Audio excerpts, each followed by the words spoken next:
This is Mike, and I'm coming at you with the weekly news and review for March 28th, 2021. 2021, we've got some great, interesting news this week. We got updates on Takara's Prime. We also find out that it's possible Takara is playing with fire in the sky. We're going to talk about this, some legends, some mainline, a little bit of Star Wars news. Coming up!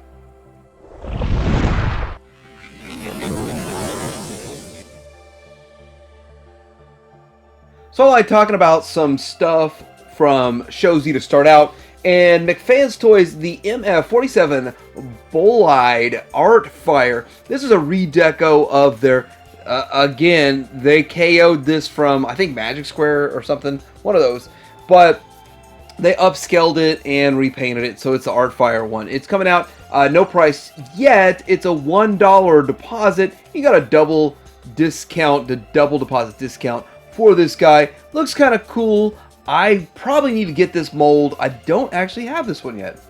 We have a couple of new Joy Toy Source 1/8 scale Mecha Depot testing area. This is if you have 3.75 inch figures and you want to add to the display. And again, I've got mine coming in. I'm going to use mine in my Aliens display. My Aliens display for I get the 90s Kenner Aliens. I swear, I think it's going to look great. It also would look great for G.I. Joe. It'll look great for anything. I mean, if you're doing anything in 3.75. But when I get mine, I'm going to see how it looks with 6-inch figures in it. Can it be a pass with 6-inch figures? That's something that I'm going to look at when I get one in hand and review it. I got one on the way, so I look forward to it. But they're just putting out more and more and more. These are components. I think these are up to 5 now that you can order. So getting into the masterpiece news. And this is not new news, it's an update to Takara's project with their Prime. Now, I think I'm going to be a little bit risque here and try to show some of this stop motion video that they used, and hopefully I can get away with it. If not, you're just going to see pictures. And my plan was to show the stop motion video of this thing in action. I think it's pretty cool. I like the stop motion.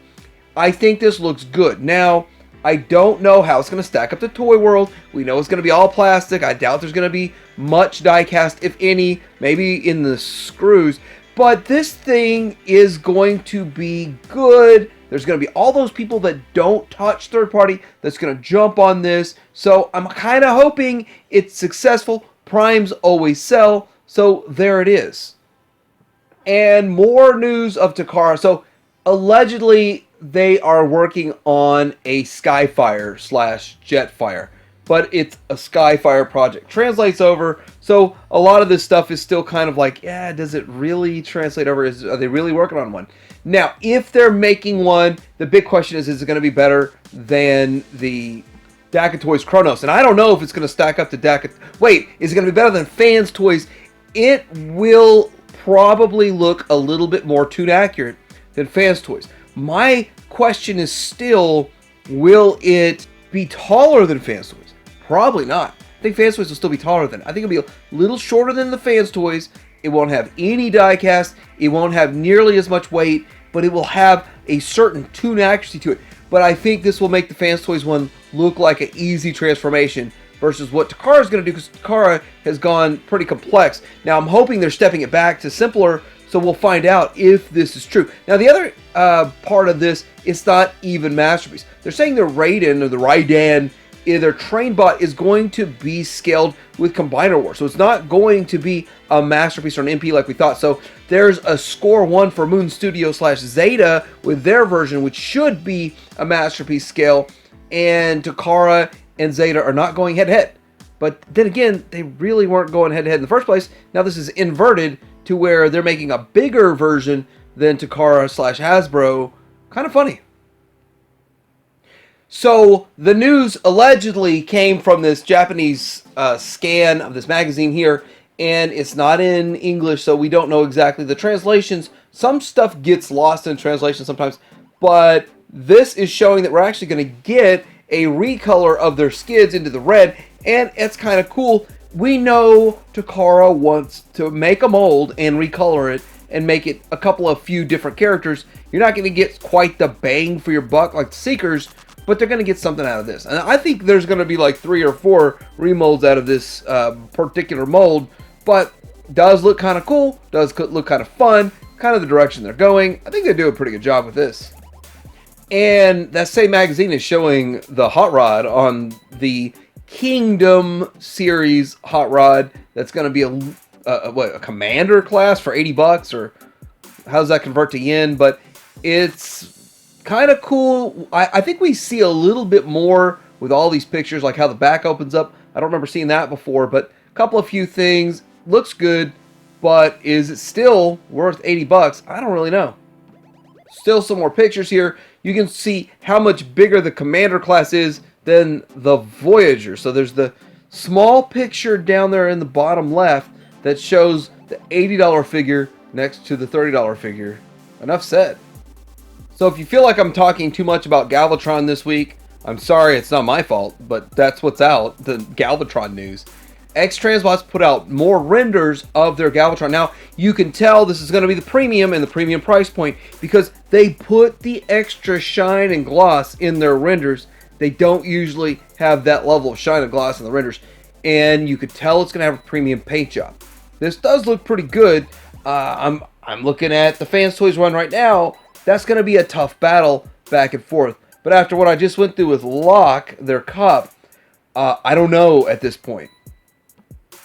Here's a slightly different off-centered angle. Looks good. I mean, it does look really good. In fact, it does slim up some things that I think were too bulky with the Fans Toys version. And again, it starts to make you wonder, and the question still, why does Takara not tackle this? Why are third party all over this character?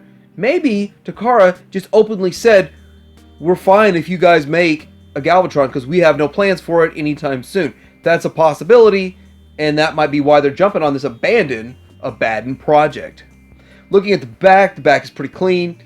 Again, how complex will this transformation be? Will it be simpler than the Fans Toys? Because the Fans Toys wasn't overly complex like they have done with some of their other figures. But will X-Transbots overly complicate the transformation like they've been doing lately? A little scared about Springer right now after Cup, but here's the face. Now, I think he really looks good. This looks solid. Some of the problems with the DX9 appear to be fixed in this, or were not flaws in the first place, I hope, like the shoulder panel issue and all that, but does look good.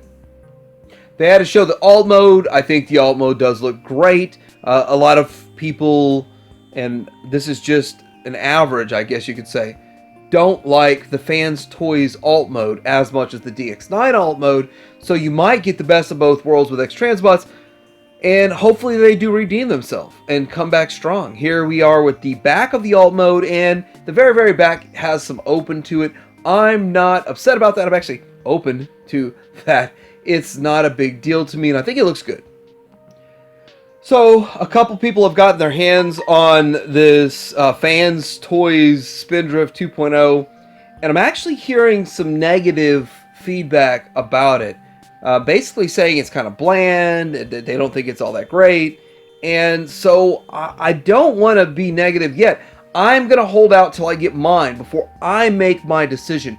But this is the first Fans Toys figure that is not sold out in pre-orders. You can still just order it from any one of your retailers of choice. They've got it in stock for you to order. That's an anomaly, and I really think that Fans Toys is taking it to heart. They don't need to take it to heart. Frankly, there's just better options that are already out there, or good enough options that are out there. Move on to the ones that don't have good enough options or great enough options. And I kind of think this might be part of what Fans Toys is struggling with right now.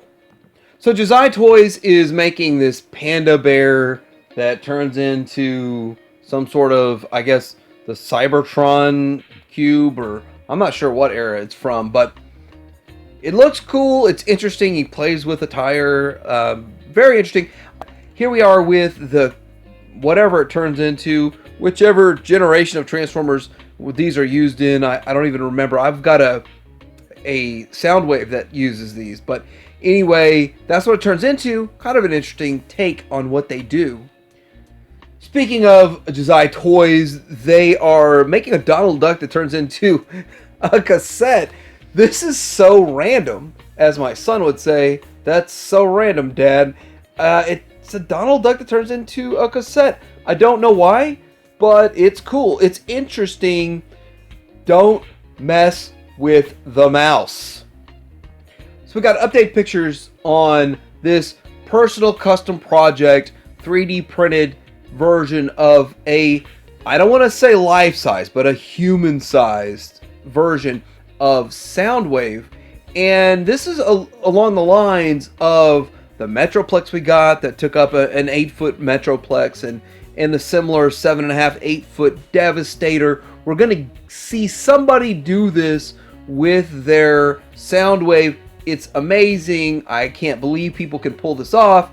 I don't know how many hundreds of dollars it takes in the filament to 3D print all this, but it's pretty amazing, and we'll keep updates going as the updates are coming. Getting into some fun Legends scale stuff today, we can talk about this Shockwave a little bit more. We got more pictures next to this shiny version, the metallic Magic Square Megatron. And I gotta say, I reviewed this metallic Megatron. I have the first Megatron. I kind of feel we're going to get the metallic version of this Shockwave. I'm holding out for that myself personally, but it looks good. It looks like you can have a light up arm, and that light up arm is going to carry over into the alt mode. So that is cool. I love stuff like that, and I have a feeling they're going to do that microscopic kind of like lightsaber stuff they were doing. I don't know who was doing those. I've got a handful of those for the Black Series Star Wars figures, and it's the same technology, just using it in this. Magic Square utilizes the same technology that was used in those in their figures. So we're going to cut to the chase here. New Age put out more pictures of their Bumblebee, and it's the same story over and over and over. I personally like the look and design of Magic Square. I like New Age's paint and the coloring better. So if you could blend the two, which if you wait long enough, Magic Square sort of does it, but I don't like the breakup. It just looks too busy on New Age. The design is way too busy on New Age for me, in my opinion, although the paint or the coloring looks so great. It's just kind of tough to pick one, but if you want to pick one, which would you pick? I think New Age wins in alt mode, though. I think the alt mode is cleaner in the end. It's not cleaner, but it's more shaped like the G1. More what I would expect the G1 alt mode to look like. But I'll probably never see my alt mode again, so I really don't care. Here's another picture of New Age's alt mode. Wait, what's that red car back there? Wait, are they making a cliff jumper? Why, yes, they are making a cliff jumper. Thank you to Cheem for putting together such an amazing photo that you can see every angle of this. Well, the front and the back, side to side, and all that. You can also see the alt mode and compared to the tune, so it looks good. Still too busy for me, though. But there are aspects of the New Age that are more tuned than Magic Square, but Magic Square, in my opinion, looks a little bit cleaner. I'm just curious why there's so many panel lines straight down the middle of the chest on New Age. Why? So getting into some mainline news, you know, as soon as I put out the two worst photos I could find of the new Kingdom Galvatron, the next day we get a lot more photos, and then all week more photos. But this is a pretty solid photo of the Galvatron we're going to get. It kind of seems like his shoulders are too wide and too low. But, I mean, you can nitpick the heck out of it, but it's a $50 figure. I wished it was $30, but it is pretty stout. It is pretty big. Just in itself, it's going to be a solid, big figure, and that's the way it looks. Here's how he looks stacked up to the Kingdom Ultra Magnus. Now, a lot of people are going to put the upgrade kit on their Magnus and give it another like 1.5 to 2 inches. So, it's not quite going to look right if you have the good upgrade kit to make Ultra Magnus look right. But still, this looks pretty good overall.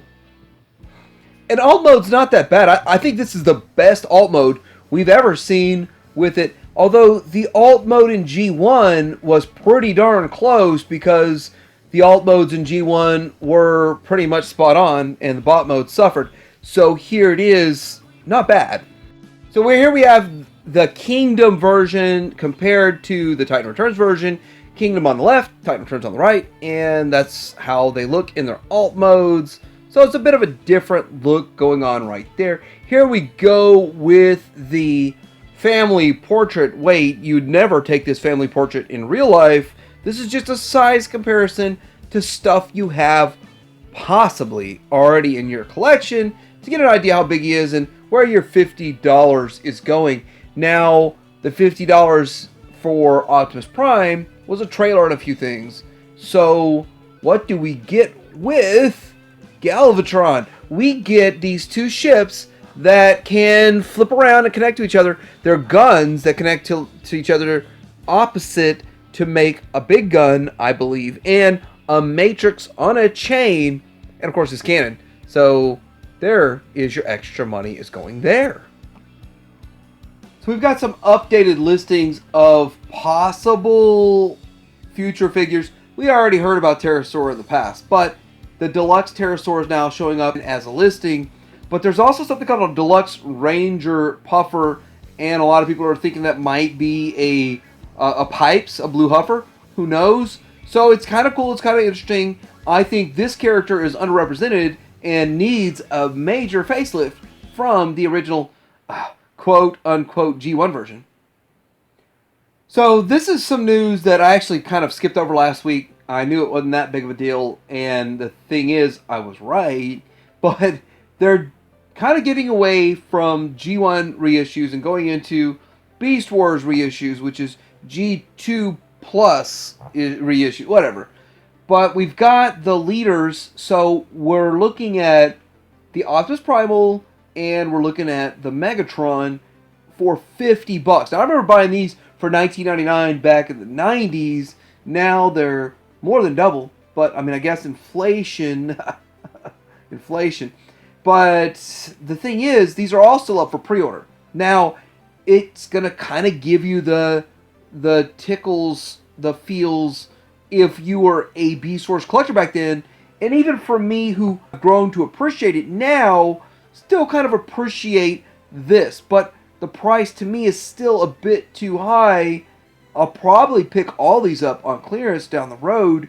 But we also have the smaller deluxe sizes, if you could call them deluxe, but Cheetor is $22.97, and all the pre-orders are still up and available. It's been well over a week. They're still there. There's not a huge demand for this. There really is not. Here's Rat Trap in the packaging. You're going to see that Beast Wars packaging. It's going to bring back feelings, whether they're good or bad, when you see these on the toy aisle, just so you know. They also have pre-order up for the spoiler pack, so I'm spoiling this for you. I'm not spoiling squat. You get a purple dinosaur bone guy, transparent, we've seen for a while now, actually.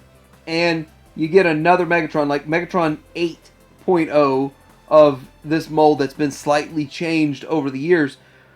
So, it's a big disappointment for people, so what's up, Ollies? You got like 6 pallets of this coming in? So before we get into some Star Wars news, there's a few fun things to talk about before we get into the downer Star Wars news. There is some Ghostbuster reveals or pre-orders available now on Walmart.com, and they're not selling out either. The Fearsome Flush and the Bug-Eye Ghost. I had fun popping out the eye on Bug-Eye Ghost, and I actually just recently realized that was not a Taco Bell toy. That was a real Kenner one from back in the day. It feels like a lot of those Taco Bell toys. But anyway, the Fearsome Flush, kind of cool, kind of exciting. They're moving in another direction. How far are they going to go with this? I do not think they're going to do them all. I actually don't even think they're going to do half. Maybe not even a third of the ghosts that were made in Kenner. So I'm just curious how far they keep this up.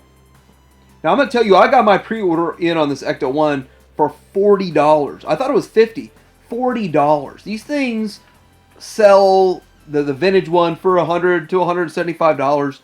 Once this was announced, people are offloading their vintage ones for way less. Now they're still about $100, but they're not commanding nearly 200 like they were before.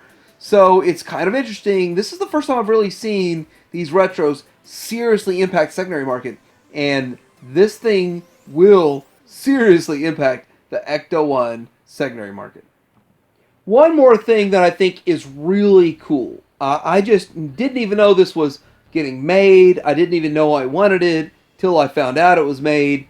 It's this Blitzway 5 Pro Studio Mega Hero Series Inspector Gadget action figure. It's the 1/12 scale 6-inch figure. I got mine from Sure Thing Toys, ordered it, got it a week later. Took about a week to get here.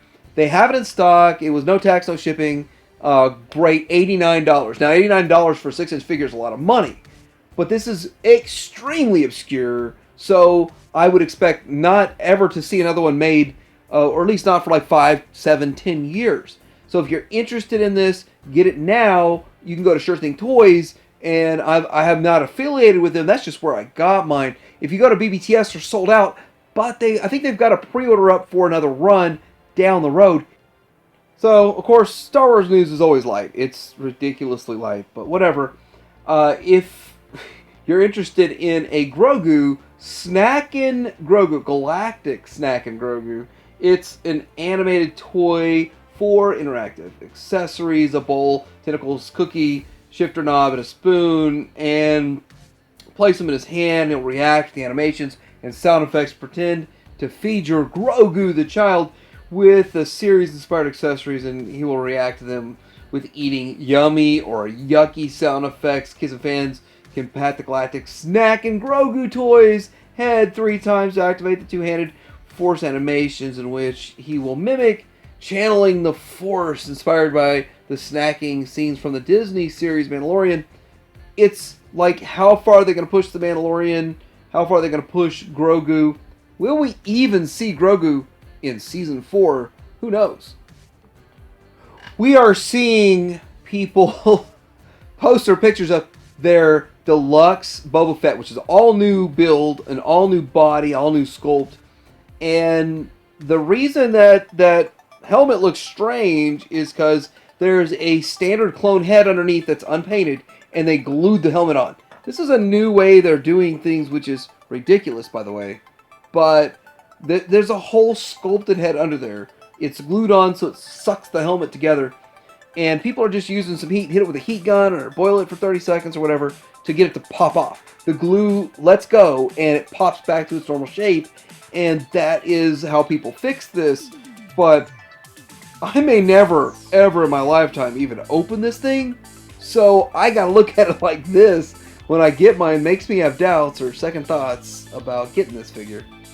So Hasbro is proposing packaging changes to Star Wars Black Series figures. No word on the vintage collection. But here's the problem with this.